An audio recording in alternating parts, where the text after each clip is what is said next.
It's Catherine McGinnis from Soaping 101.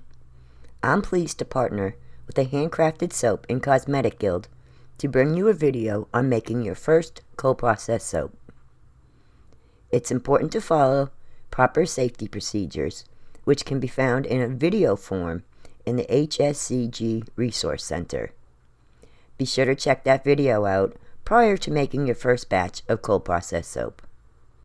For this project, we'll need proper safety equipment, gloves and goggles, non-reactive containers for soap and lye water, an immersion blender, a spatula, and a recipe.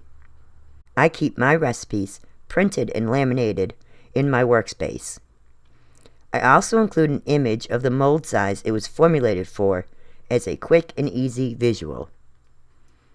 Our recipe includes 15.3 ounces of coconut oil, 5.1 ounces of shea butter, 1.7 ounces of castor oil, 11.9 ounces of olive oil, 13 ounces of distilled water, and 5 ounces of sodium hydroxide. We'll begin mixing our lye water solution. Our non-reactive container is set on a level and sturdy surface. We will slowly add our lye crystals to our water, never the other way around, and gently stir. The solution will be cloudy at first, but will turn clear upon standing.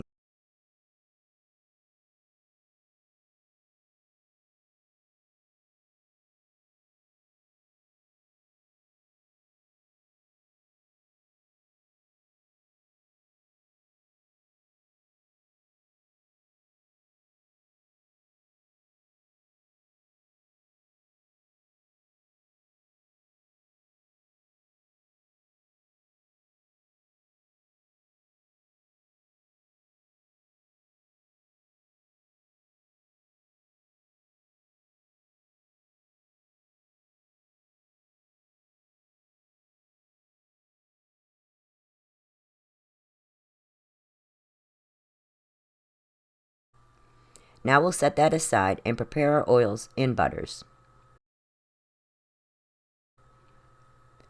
We'll add our solids, shea butter and coconut oil.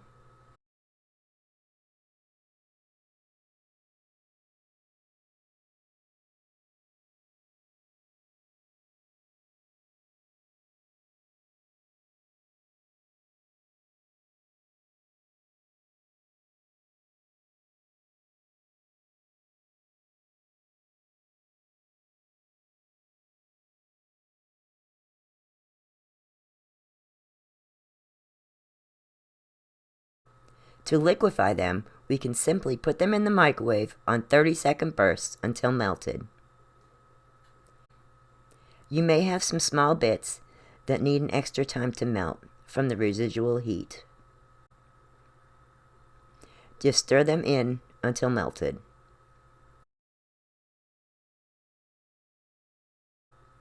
Finish up by adding the olive oil and the castor oil.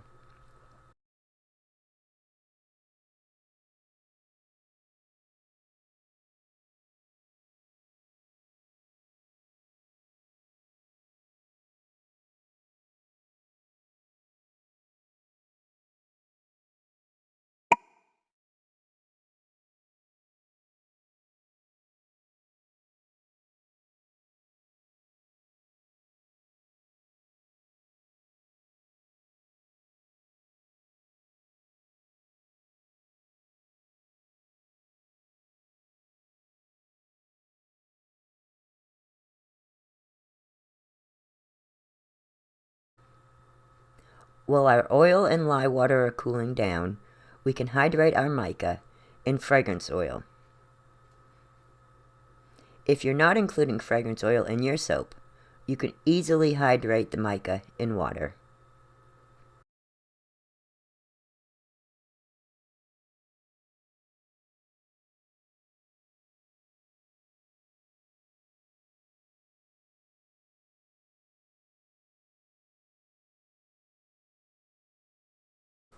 Prior to adding our lye solution to our oils and butters, we need to make sure that the two are at similar temperature.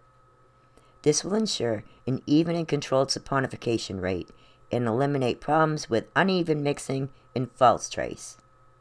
False trace is when the lye solution is too cold and solidifies the oils too quickly. We'll add our lye solution in a slow and steady stream.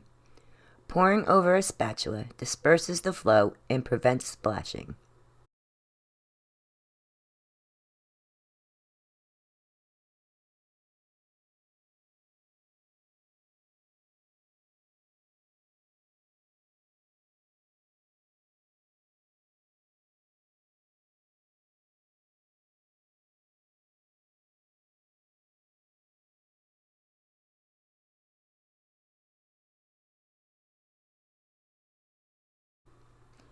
Using an immersion blender, we'll emulsify the oils, butters, and lye solution together.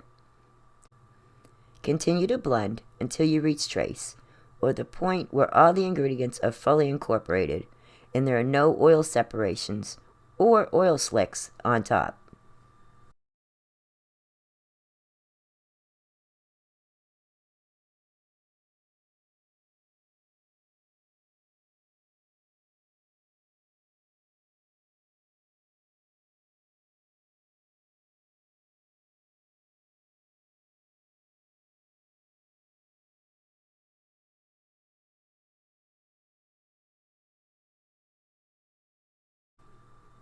Now is the time to add our fragrance oil and color. Because we mix them together, the changing color of the soap will give us a visual of when they are fully mixed in.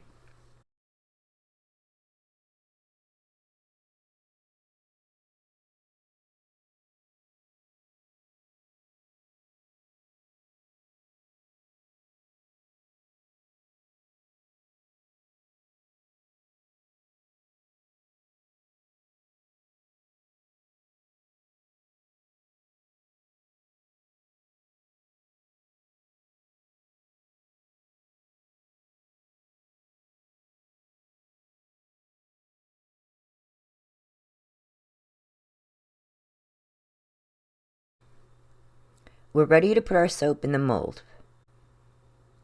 Pour carefully.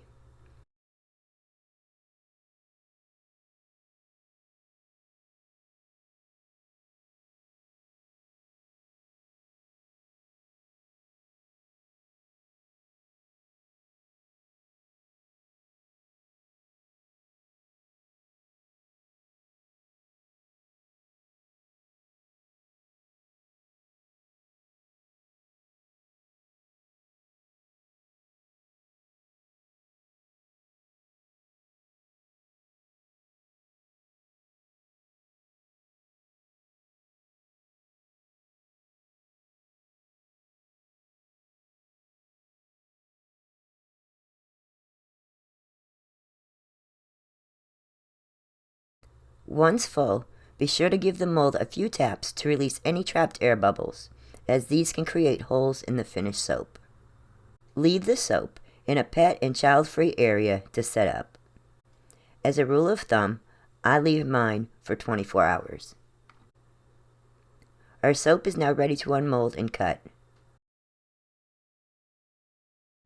Pull the sides of the silicone away from the soap to release the airlock, and then the mold will peel right off.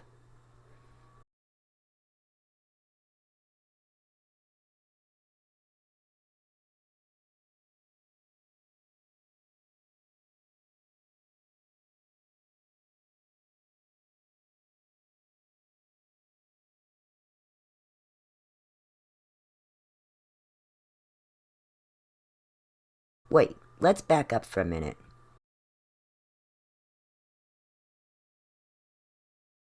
This is a gel ring. A gel ring is a circle that appears along the middle of a cold process soap, which is darker in color than the edges.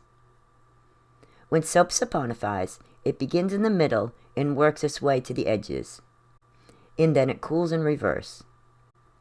Sometimes, uneven cooling during the gel phase produces a visible ring. This doesn't affect the usability of the soap in any way, and sometimes fades away as it cures.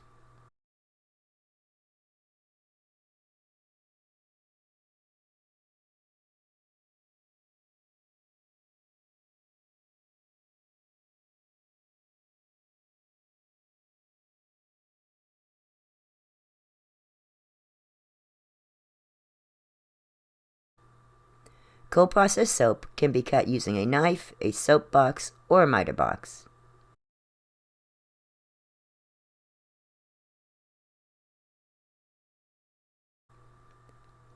For a longer lasting and harder bar, allow your soap to set in an area with plenty of airflow until all the water has evaporated out. On an average, this is 4 weeks for cold processed soap.